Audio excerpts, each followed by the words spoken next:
Good morning student. Next chapter start करते हैं। Chapter number 10 microbes in human welfare. Microbes क्या होते हैं? फर्स्ट ऑफ ऑल स्टूडेंट्स ये पता होना चाहिए। माइक्रोब्स जो हम नेकेड आई से नहीं देख पाते हैं, जो हमें नहीं दिख पा रहे हैं, mainly 5 type of micro organism बच्चों मैंने बताए हैं, तुम्हें पहले भी बताए हैं। कौन कौन से होते हैं? 5 type of bacteria, virus, protozoa, algae और फंगाई। ये सारे क्या होते हैं? माइक्रोब, जो कि हम नेकेड आई से नहीं देख पाते। अगर ये ग्रुप में होते हैं तो ग्रुप में तो हम देख पाएंगे, बट नेकेड आई से उसकी एक सिंगल ऑर्गेनिज्म को हम नहीं देख पाते हैं, इसलिए इनको हम क्या बोलते हैं? माइक्रोब्स नाम देते हैं। माइक्रो ऑर्गेनिज्म और microbes are organism which can not be seen by naked eye. Occurrence कहाँ कहाँ पे मिलते हैं? एवरीवेयर, सब जगह प्रेजेंट होते हैं। Soil, water, air, inside the body of living organism. They can be found in thermal went, deep in soil, under snow as well as in acidic environment. This type of bacteria, ध्यान होगा last year मैंने Archie bacteria बताए थे, जो कि extreme condition में भी अपने आप को सर्वाइव कर पाते हैं। Diversity, microbes of various variety, protozoa, bacteria, fungi, plant, virus, viroids and prions. ये सारे क्या है? इनकी डाइवर्सिटी है। ठीक है, विरियोइड्स मैंने वायरस का ही छोटा फॉर्म आपको बताया था जिसमें प्रोटीन कोटिंग नहीं होती। इसी तरह से प्रियॉन्स होते हैं जो कि सबसे ज़्यादा हार्मफुल इफेक्ट करते हैं। बट आज हम लोग जो चैप्टर पढ़ रहे हैं उस चैप्टर में हमें इनके यूजफुल इम्पैक्ट पढ़ने हैं जो कि ह्यूमंस को होते हैं। तो फर्स्ट ऑफ ऑल यदि हम लोग देखें तो हाउस होल्ड प्रोडक्ट्स की बात करें तो कर्ड सबसे अच्छा एग्जाम्पल है बच्चों कि कर्ड में क्या होता है? लैक्टोबैसिलस होता है। लैक्टोबैसिलस जो होता है वो हमारे लिए बहुत यूजफुल होता है। ठीक है, हम लोग क्या करते हैं कि जब कर्ड फॉर्म करते हैं तो छोटा सा पार्ट जो होता है कर्ड का ही लेके हम मिल्क में डाल रहे हैं, तो उसको हम क्या बोलते हैं? स्टार्टर या स्टार्टर बोल रहे हैं हम उसको। उस स्टार्टर को हम किस में डालते हैं? मिल्क में डालते हैं, तो उससे कर्ड फॉर्म हो जाती है। और इसका मेन यूजफुल बैक्टीरिया मैंने आपको क्या बताया? Lactobacillus. Curd is form by adding a small amount of curd to milk which act as a starter inoculum. इसे नेक्स्ट नाम क्या कहते हैं? इनोकुलम कहते हैं। ठीक है, लैक्टोबैसिलस और लैक्टिक एसिड बैक्टीरिया, ठीक है, present in starter, multiply at suitable temperature and convert milk to curd. ठीक है, इसमें जो बैक्टीरिया होता है लैक्टोबैसिलस, वो क्या कर रहा है? वो उसको मिल्क को कर्ड में कन्वर्ट कर रहा है। एसिड रिलीज्ड बाय लैक्टोबैसिलस या lactic acid bacteria during the growth, coagulation and partially digest milk. Protein casein. Milk में कौन सा प्रोटीन होता है? केजीन। बेटा ये छोटे छोटे क्वेश्चन ही 1 और 2 मार्क्स में आते हैं, हमें ध्यान रखना है। और एक किस कारण से कन्वर्ट हो रहा है कर्ड में? इस बैक्टीरिया के कारण। और वो बैक्टीरिया क्या कर रहा है? एसिड रिलीज कर रहा है। बेनिफिट्स क्या होते हैं बच्चों इसके? Increase vitamin 12 amount, thus increasing nutrient quality of milk, check disease causing microbes in stomach. First of all इसमें विटामिन B12 की क्वांटिटी बहुत ज़्यादा होती है। ठीक है, तो इससे न्यूट्रिशन भर जाता है। दूसरा, जो चिक डिजीज होती हैं माइक्रोब्स स्टोमक के, उनके लिए ये हेल्दी रहता है कि ये उनको क्योर करने में हेल्प कर रहा है। नेक्स्ट आते हैं, जो भी डो बनते हैं उन डो में फर्मेंटेशन के लिए काफ़ी सारे माइक्रोब्स यूज किए जाते हैं। बैक्टीरिया जो यूज किया जाता है वो बैक्टीरिया ब्रेड बनाने में ब्रेड बनाने में बैक्टीरिया नहीं, saccharomyces cerevisiae, that is yeast. ये यीस्ट होता है जो कि ब्रेड बनाने में यूज किया जाता है। घर में हम लोग बना रहे हैं, फर्मेंट कर रहे हैं, भटूरे बनाते हैं, तो भटूरों में हम लोग क्या करते हैं? तो इनो डाल देते हैं।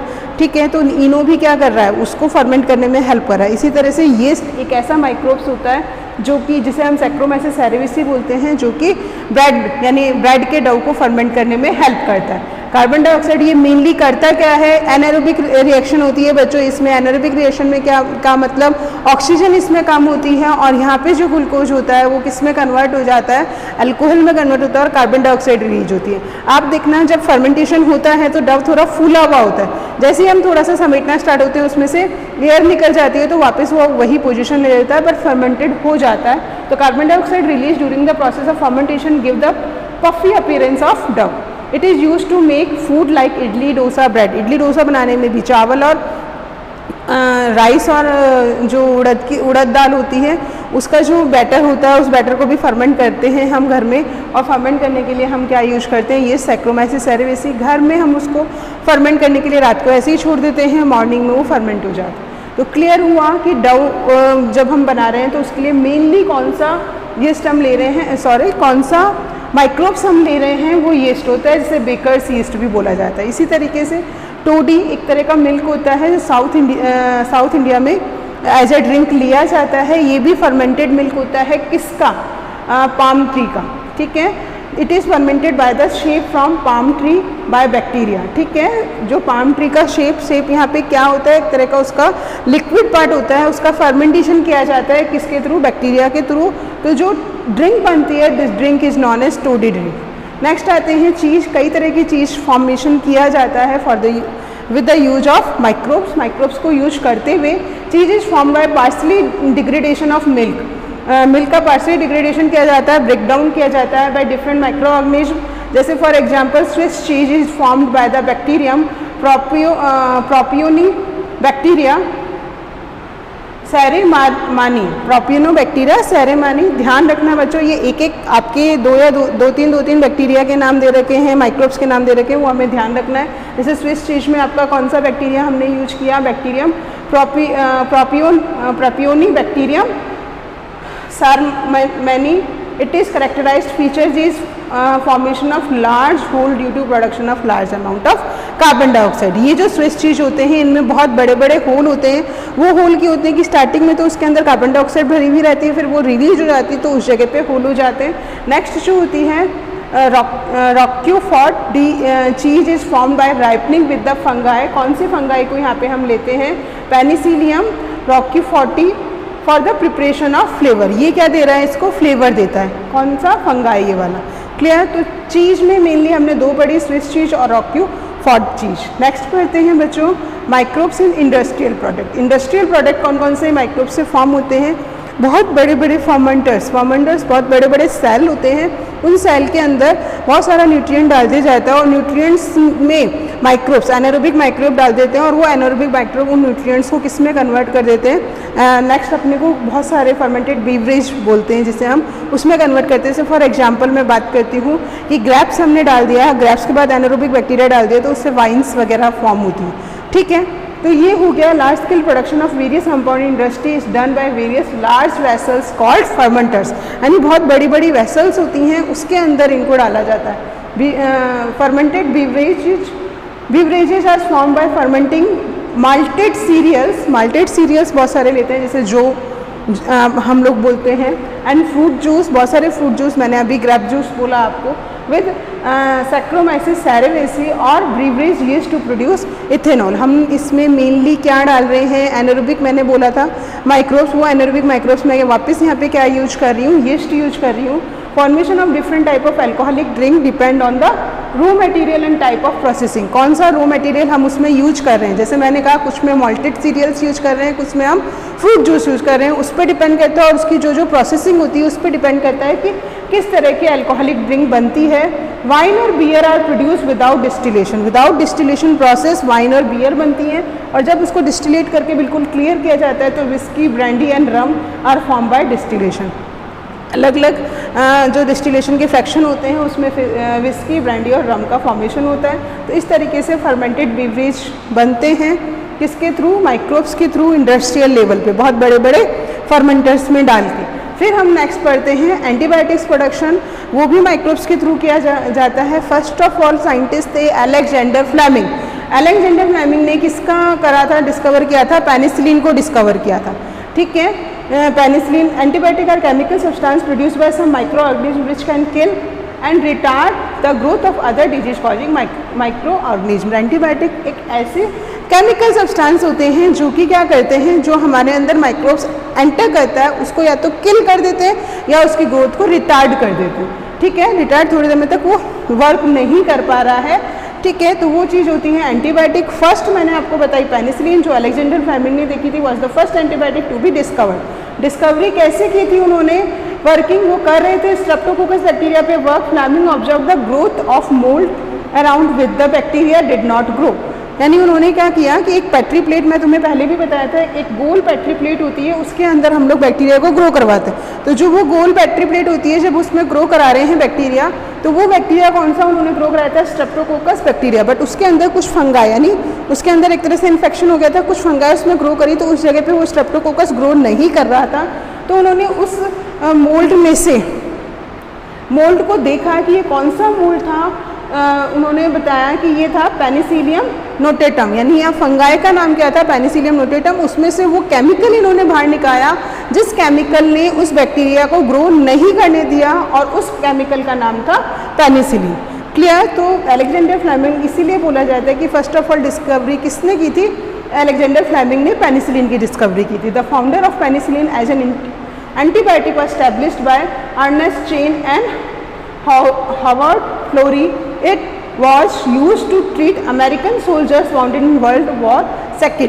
अब जो इन्होंने है ना इसकी डिस्कवरी करी एंटीबायोटिक की, ये भी इसमें the function of penicillin as an antibiotic, mainly function उसका जो था किसने देखा? अर्नेस्ट चेन और हावर्ड फ्लोरी ने।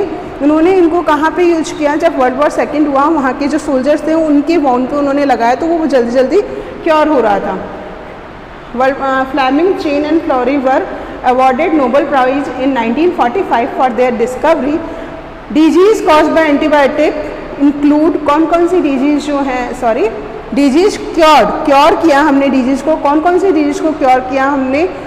Plague, whooping cough, diphtheria and leprosy. ठीक है, ये डिजीज हम एंटीबायोटिक के यूज करते हुए क्योर कर पा रहे हैं। ठीक है, ऑर्गेनिक एसिड एंड अल्कोहल, ऐसे कौन से ऑर्गेनिक एसिड और अल्कोहल कौन कौन से माइक्रोब से हमें मिल रहे हैं? जैसे सिट्रिक एसिड हमें मिलता है एस्पेरजिलस नाइगर से, ये एक तरह का फंगाई है। एसिटिक एसिड हमें मिलता है एसिटोबैक्टर एसिटाई, ये एक तरह का बैक्टीरिया है। ब्यूटारिक एसिड मिलता है क्लॉस्ट्रिडियम ब्यूटारिकम, ये भी एक तरह का बैक्टीरिया। और लैक्टिक एसिड अभी मैंने बताया था लैक्टोबैसिलस स्पीसीज, जो कि एक तरह का बैक्टीरिया। यानी वो ऑर्गेनिक एसिड वो कौन कौन से माइक्रोब से हमें मिल रहे हैं? मेनली ये हमने देखे, इथेनॉल अभी मैंने बताया किससे मिल रहा है? यीस्ट से मिल रहा है, सैक्रोमाइसिस सेरेविसी। इसी तरीके से काफ़ी सारे एंजाइम भी हम माइक्रोब से ही निकाल रहे हैं। Some important enzyme commercially produce are as follows. Lipase हमने कमर्शियली प्रोड्यूस किया, used in detergent formulation, help in removing oil strain from laundry. Lipase जो होता है ये डिटर्जेंट के फॉर्मुलेशन में यूज करते हैं, क्योंकि डिटर्जेंट के फॉर्मुलेशन में यूज करने के बाद ये करता क्या है? जितने भी ऑयली स्ट्रेन है उनको रिमूव करने में हेल्प करता है। पैक्टिनेज और protease used for clarifying bottle juice. जो बोटल्स जूस आते हैं वैसे तो उनके अंदर फाइबर्स होते हैं, बट उनको क्लैरिफाई करने के लिए पैक्टिनेज और प्रोटीएज यूज करते हैं। इसी तरह स्ट्रेप्टोकाइनेज, ध्यान रखना बच्चों, produce by streptococcus and modified by genetic engineering, जो हम नेक्स्ट चैप्टर में पढ़ेंगे क्या होता है जेनेटिक इंजीनियरिंग। इसको हम कैसे लेते हैं ये मोस्ट इंपॉर्टेंट है, ध्यान रखना। Streptokinase used as a clot booster for removing clot from blood vessels of patients who have undergone myocardial infraction। ठीक है, इसमें क्या होता है बच्चों, जैसे मैंने तुम लोगों को पहले भी बताया था, हमारी पूरी बॉडी में ब्लड रेगुलर फ्लो करता रहता है। ठीक है, तो रेगुलर फ्लो करने का कारण मैंने बताया था कि क्यों नहीं क्लॉट्स बनते हैं, क्योंकि हमारी बॉडी में हिपेरिन होता है। ठीक है, बट कई बार क्या होता है, कौन सी डिजीज हम बढ़ रहे हैं, मायोकार्डियल इन्फ्रैक्शन में क्लॉट बन जाते हैं। उन क्लॉट को स्टार्टिंग स्टेज पे उन क्लॉट को रिमूव करने के लिए जो क्लॉट बूस्टर यूज किया जाता है वो कौन सा होता है? स्ट्रेप्टोकाइनेज होता है। इसे स्ट्रेप्टोकोकस से निकाला गया है। ठीक है, फिर इन्वर्टेज भी एक तरह का एंजाइम है जो कि यीस्ट से लिया गया है, to invert sugar from ice cream and confectioneries जो होती हैं उनमें कन्फेक्शनरीज में यूज किया जाता है इनको। नेक्स्ट बच्चों, bioactive molecules. Bioactive molecules mainly दो हैं, cyclosporin A and statin. Cyclosporin A को बोला, ये किससे लिया गया है? ट्राइकोडर्मा पॉलिस्पर्मम। ट्राइकोडर्मा पॉलिस्पर्मम एक तरह का फंगस है, ये मेनली एक तरह का इम्यूनोसप्रेसिव एजेंट है। देखो बच्चों, मैंने ना आप लोगों को वहाँ पे इम्यून सिस्टम पढ़ाया था, तो इम्यून सिस्टम में मैंने बताया था कि हम लोग जब ऑर्गन ट्रांसप्लांटेशन करते हैं तो ऑर्गन ट्रांसप्लांट करने के समय थोड़े समय के लिए हमें इम्यून सिस्टम को सप्रेस करना पड़ता है। तो वो कौन सा इम्यूनोसप्रेस है? साइक्लोस्पोरिन ए है। इसे हम बॉडी में डाल देते हैं। क्यों डालते हैं? क्योंकि थोड़े समय तक वो ऑर्गन अपना स्पेस ले लेता है उस जगह पे और वो बॉडी के अकॉर्डिंग एनवायरनमेंट में एडजस्ट हो जाता है। देन उसके बाद हमारा इम्यून सिस्टम जब वर्क करता है तो उससे क्या होता है कि उस पर हार्मफुल इफेक्ट नहीं पड़ता है। इसीलिए ये immunosuppressant during the organ transplantation body में इंसर्ट किया जाता है। नेक्स्ट आते हैं स्टैटिन। स्टैटिन जो है वो किससे लिया जाता है? मोनास्कस परप्यूरस से लिया जाता है। ये भी एक तरह का फंगस है, used as a blood cholesterol lowering agent. Cholesterol को लो करने के लिए, ठीक है। It competitively inhibit enzyme for cholesterol synthesis, cholesterol बनाने वाले एंजाइम की एक्टिविटी को इनहिबिट कर देता है कौन, स्टैटिन। तो ये आपका जो यूजेस थे, कौन कौन से यूज, पहले तो मैंने हाउस होल्ड और दूसरा इंडस्ट्रियल यूजेज। इंडस्ट्रियल यूजेज में पहले मैंने बताया बीवरेज में इसका यूज किया जाता है, ऑर्निक एसिड और अल्कोहल्स बनाने में इसका यूज किया जाता है, एंजाइम बनाने में इसका यूज किया जाता है और नेगेटिव मॉलिक्यूल बनाने में। अब मोस्ट इंपॉर्टेंट जो टॉपिक है आपका microbes in sewage treatment. Sewage treatment में काफ़ी सारे माइक्रोब्स को यूज किया जाता है जिसके थ्रू सीवेज ट्रीटमेंट करके वाटर को प्योर किया जाता है, ठीक है। Sewage is the municipal waste water containing large quantity of human excreta. Need for sewage treatment, sewage contain large amount of organic matter and pathogenic microbes before discharging into natural body. Sewage is made less polluted. हमें क्या करना है कि इसमें बहुत ज़्यादा quantity में organic matters होते हैं, पैथोजेनिक माइक्रोब्स होते हैं, तो इनको रिवर्स वगैरह में डिस्चार्ज करने के से पहले या डिफरेंट वाटर बॉडीज़ में डिस्चार्ज करने से पहले उसे लेस पॉल्यूटेड बनाया जाता है। Sewage is treated in sewage treatment plant. Ganga Action Plant and Yamuna Action Plant has been initiated by Ministry of Environment and Forest, under which large number of STPs will be built to treat sewage before they discharge in river to reduce their pollution. Ganga action plan और Yamuna action plan में हमने क्या किया, उसमें इसी तरह से sewage treatment किया और ट्रीटमेंट करने के बाद जो वाटर बना उस वाटर को हमने रिवर में डिस्चार्ज किया। सीवेज ट्रीटमेंट में बच्चों मेनली मैं आपको यहाँ पे दो तरह के ट्रीटमेंट पढ़ाऊंगी, primary treatment and secondary treatment. Primary treatment जो है उसे फिजिकल ट्रीटमेंट भी बोलती हूँ, इसमें फिजिकल प्रोसेस लेते हैं हम, फिल्ट्रेशन और सेडिमेंटेशन। और सेकेंडरी ट्रीटमेंट को मैं नाम देती हूँ बायोलॉजिकल ट्रीटमेंट। बायोलॉजिकल ट्रीटमेंट का मतलब नाम से तुम्हें समझ में आ रहा होगा बच्चों कि इसमें बायोलॉजिकल ट्रीटमेंट का मतलब क्या हुआ कि वहाँ पे हम माइक्रोब्स को यूज करते हुए उसको क्लियर करते हैं, क्लैरिफाई करते हैं, ठीक है। तो स्टार्टिंग करते हैं हम प्राइमरी ट्रीटमेंट से। पहला मैंने सिंपल सा एग्जाम्पल दिया फिल्ट्रेशन, हमने सिंपल सा उसे फिल्टर कर लिया। आफ्टर फिल्ट्रेशन हम उस वाटर को उसी तरीके से एक बड़ी सी वेसल में छोड़ देते हैं, तो छोड़ने से जो उसके मोटे मोटे पार्टिकल्स होते हैं वो नीचे बढ़ जाते हैं और ऊपर एक क्लीन वाटर आ जाता है। ये प्रोसेस क्या कहलाती है, सेडिमेंटेशन कहलाती है। अब ये जो ऊपर वाला वाटर होता है इसलिए एफ्लुएंट कहते हैं, इसे हम थर्ड चैम्बर में डालते हैं। This third chamber is useful for the secondary treatment, वो सेकेंडरी ट्रीटमेंट के लिए यूज किया जाता है। It is a physical removal of large and small particle from sewage. यहाँ तक क्लियर हो गया। बड़े बड़े पार्टिकल्स को इससे अलग किया जाता है। First the floating debris is remove by sequential filtration by passing through wire mesh screen. कि मैंने वही बोला आपको कि फर्स्ट ऑफ ऑल फिल्टर किया जाता है, thereafter then the grit are remove by sedimentation in settling tank. थोड़ी देर के लिए उन्हें एक टैंक में रख दिया जाता है, उस टैंक को हम क्या नाम देते हैं, settling tank. And the sediment is called primary sludge and the supernatant is called effluent. नीचे की तरफ जो होता है वो प्राइमरी स्लग होता है और ऊपर वाला जो पार्ट होता है वो एफ्लुएंट होता है। देन मैंने अभी बोला उस एफ्लुएंट को लेते हैं और हम अब किसमें ट्रांसफ़र कर देते हैं, थर्ड चैम्बर में ट्रांसफ़र करते हैं फॉर द सेकेंडरी ट्रीटमेंट, जिसे मैंने बायोलॉजिकल ट्रीटमेंट भी नाम लिया बच्चों। तो इसमें हम लोग क्या करते हैं, दो तरह के बैक्टीरिया यूज लेते हैं, एरोबिक बैक्टीरिया और एनारोबिक बैक्टीरिया। स्टार्टिंग करते हैं थर्ड चैम्बर में, हम लोग क्या डाल रहे हैं, एरोबिक बैक्टीरिया डाल रहे हैं। ये एरोबिक बैक्टीरिया क्या करते हैं, जितने भी उस वाटर में ऑर्गेनिक मैटर होते हैं, ऑर्गेनिक मैटर को in the presence of oxygen वो क्या करते हैं, किसमें कन्वर्ट कर देते हैं, कार्बन डाइऑक्साइड वाटर, और जो एनर्जी जो होती है वो उनको मिल जाती है और कार्बन डाइऑक्साइड एनवायरनमेंट में चली जाती है। तो धीरे धीरे जितने भी ऑर्गेनिक मैटर हैं वो धीरे धीरे उसमें कन्वर्ट खत्म होते चले जाते हैं। बच्चों यहाँ पे एक टर्म मैं नाम लूँगी बायोलॉजिकल ऑक्सीजन डिमांड। देखो स्टार्टिंग में क्या बोला मैंने, ऑर्गेनिक मैटर की क्वांटिटी बहुत ज़्यादा है, तो ऑर्गेनिक मैटर की क्वांटिटी ज़्यादा होने के कारण ऑक्सीजन की रिक्वायरमेंट ज़्यादा होगी स्टार्टिंग में। जैसे जैसे ऑर्गेनिक मैटर की क्वांटिटी कम होती जाएगी ऑक्सीजन की डिमांड कम होती चली जाएगी। तो स्टार्टिंग में बीओडी तो ज़्यादा और धीरे धीरे जैसे ऑर्गेनिक मैटर खत्म हुआ ऑक्सीजन की डिमांड कम होती चली गई। तो एक बार दोबारा मैं ये समझाती हूँ रीड करके। The primary effluent is passed into large aeration tank, जिस टैंक में ट्रांसफर किया this tank is known as aeration tank with constant mechanical agitation and air supply. Useful aerobic microbes grow rapidly and form flocs. अब इसमें microbes grow कर जाते हैं बच्चों, क्योंकि वो क्या कर रहे हैं, वो ऑर्गेनिक मैटर ले रहे हैं और अपनी क्वांटिटी, बाइनरी फ्यूजन फटाफट होता है और वो अपनी क्वांटिटी को बढ़ा लेते हैं। तो एक पूरा एक जाल सा बन जाता है जिन्हें हम क्या नाम देते हैं, फ्लॉक्स नाम देते हैं। Flocs are mass of bacteria associated with fungal filament to form mass-like structure. The growing microbes consume organic matter and thus reduce the biochemical oxygen demand. वो क्या करते हैं, बायोकेमिकल ऑक्सीजन डिमांड को कम कर देते हैं.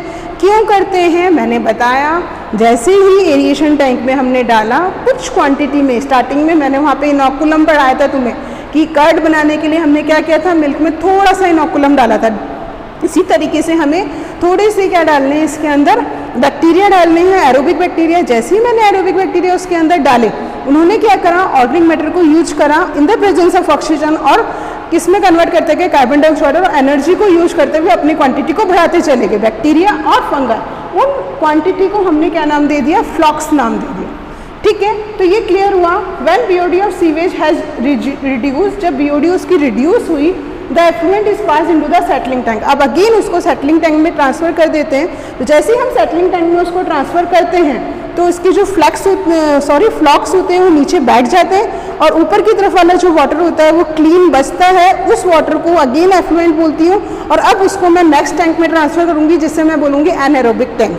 ठीक है, अभी हमने जो ट्रीटमेंट किया वो एरोबिक ट्रीटमेंट किया, और देन मैंने एनारोबिक ट्रीटमेंट किया. पे आऊँगी मैं. When BOD of sewage has reduced, the effluent is passed into settling tank.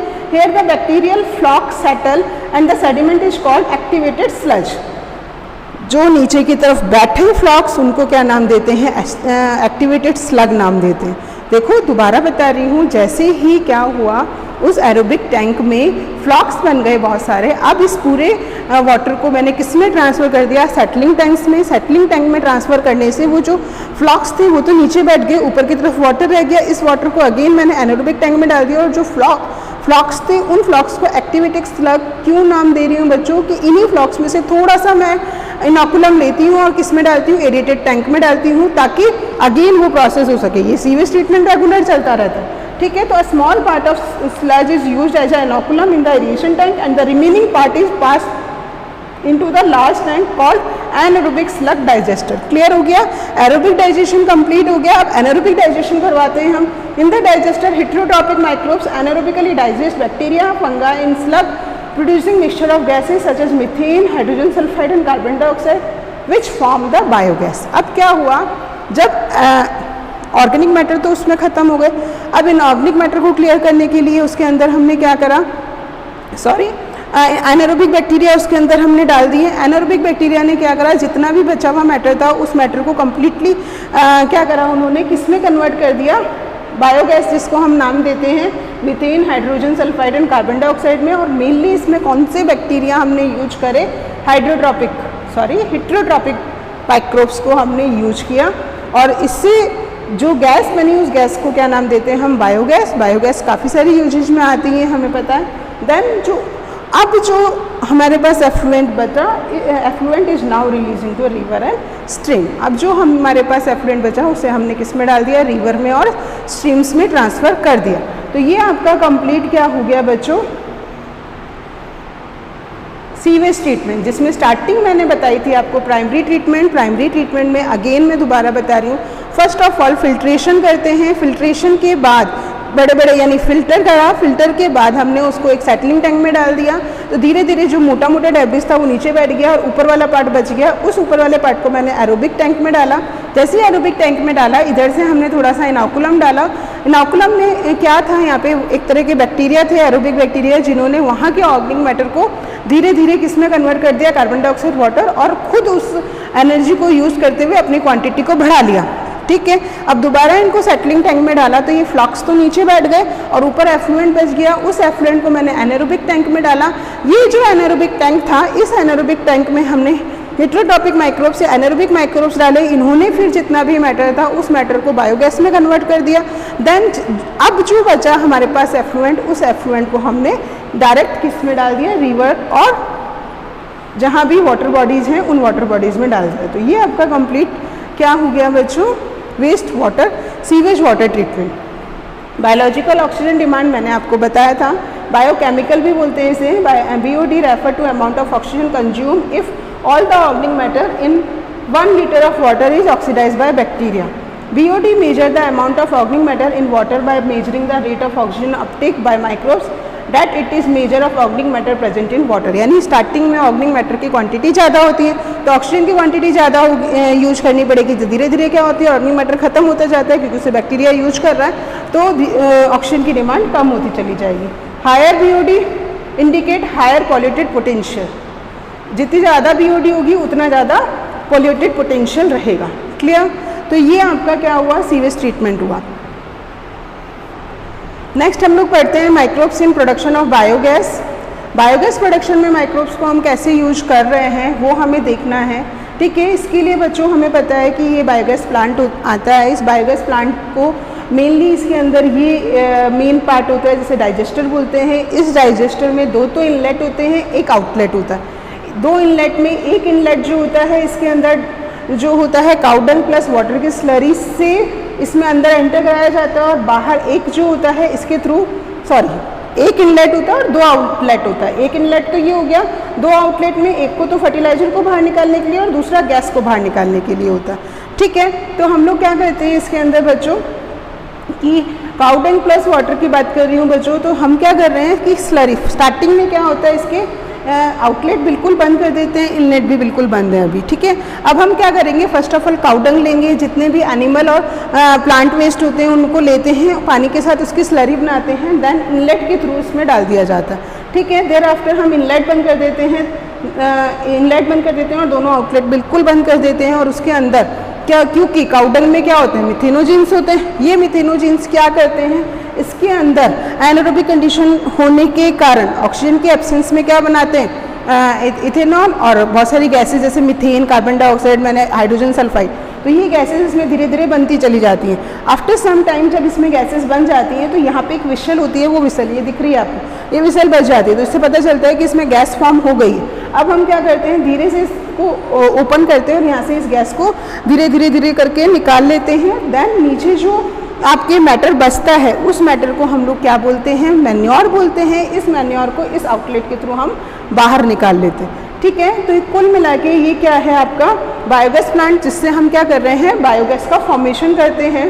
देखो बच्चों, microbes in production of biogas is a mixture of inflammable gases. कौन कौन सी, methane, carbon dioxide produce by microbial activity that can be used as a fuel की as a fuel हम उसको use कर रहे हैं मीथेन गैस को। मिथेनोजीन अभी मैंने बताया किस में होते हैं, काउ और बफेलो जो होती हैं उनके इंटेस्टाइन में प्रेजेंट होते हैं, तो काउ डंग और बफेलो डंग में ये प्रेजेंट रहते हैं। Methanobacterium anaerobically break down cellulosic material to produce carbon dioxide and H2 in aerobic sludge in sewage treatment plant.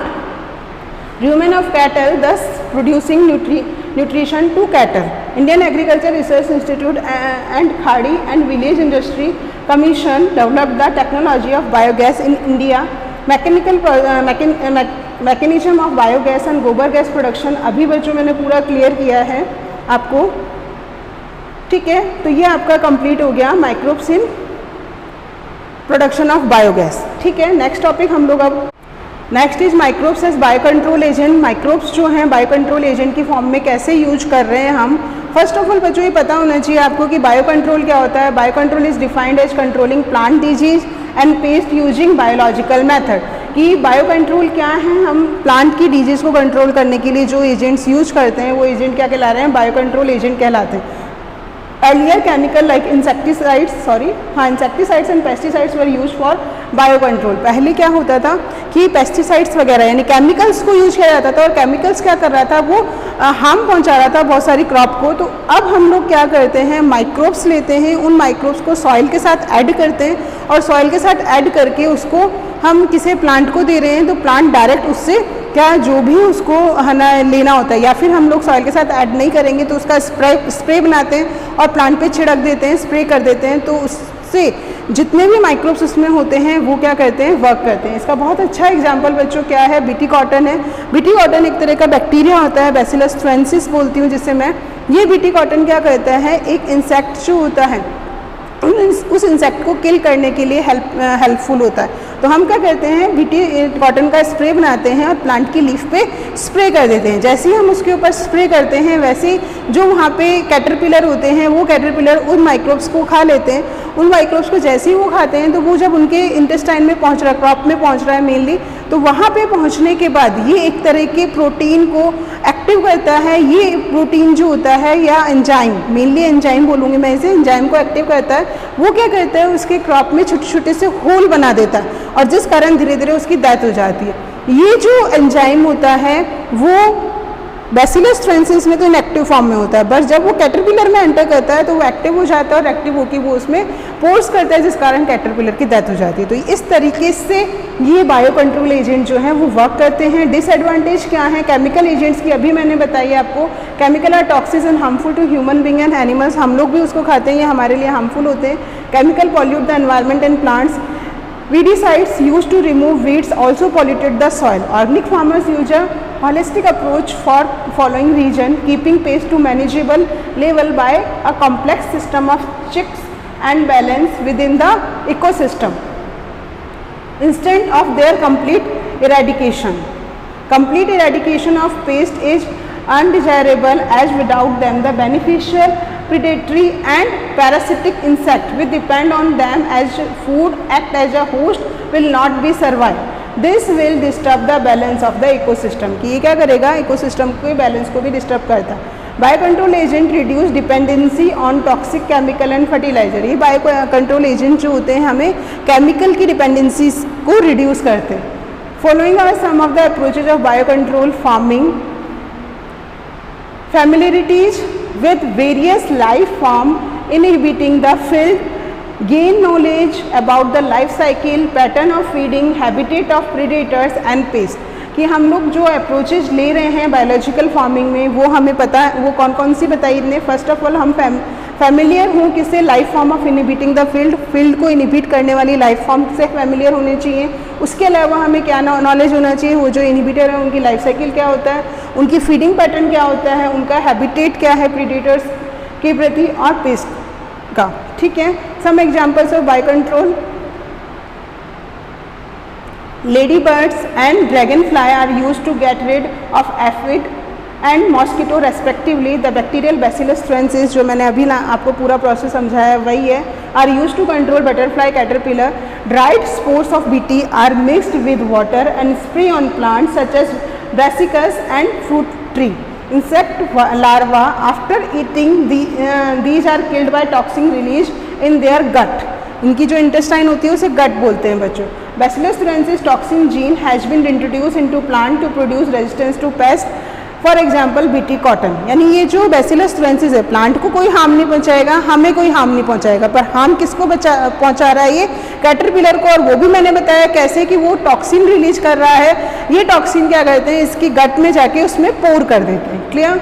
फिर है Trichoderma species free living fungi present in root ecosystem where they act against several plant pathogen. एक दूसरा example मैंने यहाँ पे लिया trichoderma species का, जो फ्री लिविंग फंगाई होता है। ये क्या कर रहा है इकोसिस्टम में, यानी इसे ये रूट में रह रहा है और रूट में रह के जितने भी प्लांट पैथोजन होते हैं उनको किल कर देता है। Baculovirus are pathogen that attack insect and other arthropods. Baculovirus जो होता है वो एक तरह का पैथोजन है, वो क्या करता है इंसेक्ट और अदर आर्थ्रोपोड पे अटैक करता है। Most of this bio control agent belong to the genus nucleo polyhedrovirus. These are species specific narrow spectrum insecticides। एक तरह का नैरो स्पेक्ट्रम इंसेक्टिसाइड्स होता है, इसका नाम लिया था बच्चों मैंने nucleopolyhedrovirus. They do not harm plant, mammals, birds, fish and other non targeted species. यानी किसी भी नॉन टारगेटेड इंसेक्ट को यह हार्म नहीं करता है। Baculovirus are harmful in integrated pest management programme in which beneficial insect are conserved and these are no negative impact on plant, mammals, birds and non targeted insect. तो इन्होंने बैक्लोवायरस एक तरह के पैथोजन के बारे में बताया है जो कि इंसेक्ट और arthropods that attack insect and arthropods, उनको है ना आपको अटैक करता है। तो most of these bio control belong to the genus. ये सारे जो बैक्लोवायरस हैं ये इस जीनस से बिलोंग करते हैं जो कि इंसेक्ट्स को मार रहे हैं और आर्थ्रोपोड्स को मार रहे हैं। बट ये उन्हीं इंसेक्ट और आर्थ्रोपोड, पर्टिकुलर इंसेक्ट और आर्थ्रोपोड को ही किल करते हैं, अदर इंसेक्ट और आर्थ्रोपोड को किल नहीं करते हैं। मैंने पहले ही बोला ये क्या होते हैं, स्पीसीज स्पेसिफिक होते हैं। नेक्स्ट आते हैं microbes as a bio fertiliser, जो मैं वहाँ पे बोल रही थी बच्चों की सॉइल में मिला के माइक्रोब्स यूज करते हैं। सबसे अच्छा एग्जांपल इसका नाइट्रोजन फिक्सिंग बैक्टीरिया नॉनस्टॉक एनाबीना है, जिनको सॉइल के साथ मिक्स करते हैं, साइनोबैक्टीरिया भी बोलते हैं इसे हम, और किसे दे देते हैं, प्लांट को देते हैं। Bio fertiliser are the microorganism which enrich the nutrient quality of the soil. Bacteria, fungi, cyanobacteria are 3 main sources of bio fertiliser. First of all हम ले रहे हैं बैक्टीरिया। कौन से बैक्टीरिया हैं? राइजोबियम बहुत अच्छा एग्जाम्पल है, जो मैंने लास्ट ईयर आपको पूरा उसकी नोड्यूल फॉर्मेशन बताई थी। Rhizobium is a symbiotic bacterium that live in root nodules of legumes and fix atmospheric nitrogen in organic compound. Spirillum and Azotobacter are free living bacteria which absorb free nitrogen from the soil air and convert it into the salt of nitrogen and enrich soil nutrient। Clear हो गया कि ये जो होते हैं Azospirillum और Azotobacter, ये nitrogen fix करने में हेल्प कर रहे हैं। अब आते हैं फंगाई। फंगाई कौन से होते हैं? Fungi from symbiotic association of root of higher plants. Mycorrhiza जिसे हम बोलते हैं, साइकस और पाइनस की रूट में प्रेजेंट होते हैं, बताया था मैंने gymnosperm. Example Glomus. The fungal hyphae absorb phosphorus from soil. Soil से क्या करता है? फॉस्फोरस को एब्जॉर्ब करता है, किसको दे देता है? प्लांट को दे देता है। Mycorrhiza show the following benefit to plant. Resistance to root borne pathogen, root borne pathogen को नहीं आने देता है। Tolerance to salinity and drought. Overall increase in plant growth and development, plant growth and development को बढ़ा देता है ये। ठीक है, तो ये कंप्लीट आपका क्या हो गया? Fungi as a bio fertiliser. फिर हम लोग लास्ट टॉपिक ले रहे हैं बच्चों साइनोबैक्टीरिया का। साइनोबैक्टीरिया अभी मैंने आपको बताया Nostoc Anabaena and Oscillatoria, they fix atmospheric nitrogen and increase the organic matter of soil through their photosynthetic activity. Nostoc Anabaena Oscillatoria, blue green algae increase the soil fertility by adding organic matter to the soil. Blue green algae होती है ये एक तरह की। Cyanobacteria are important biofertilizer in paddy field. Paddy field जो होते हैं उनमें एज ए बायो फर्टिलाइजर इनको यूज किया जाता है। मेन एडवांटेज क्या है? सॉइल की फर्टिलिटी को बढ़ाता है and reduce dependency on chemical fertiliser. और क्या करता है? रिड्यूस करता है डिपेंडेंसी किसके लिए? केमिकल फर्टिलाइजर के लिए। तो ये आपका यहाँ पे चैप्टर कंप्लीट हो गया है कि माइक्रोब्स इन ह्यूमन वेलफेयर, यानी माइक्रोब्स का हमने कहाँ कहाँ पे यूज किया। पहले मैंने हाउस में बताया, हाउस होल्ड में, फिर मैंने इंडस्ट्री में आप लोग को बताया, सीवेज ट्रीटमेंट प्लांट बताया, बायोगैस प्रोडक्शन का पूरा प्रोसीजर समझाया। देन हमको as a bio control agent use करा। ठीक है, बायो कंट्रोल एजेंट के बाद मैंने एज ए बायो फर्टिलाइजर। तो ये आपका कंप्लीट हो गया चैप्टर यहाँ।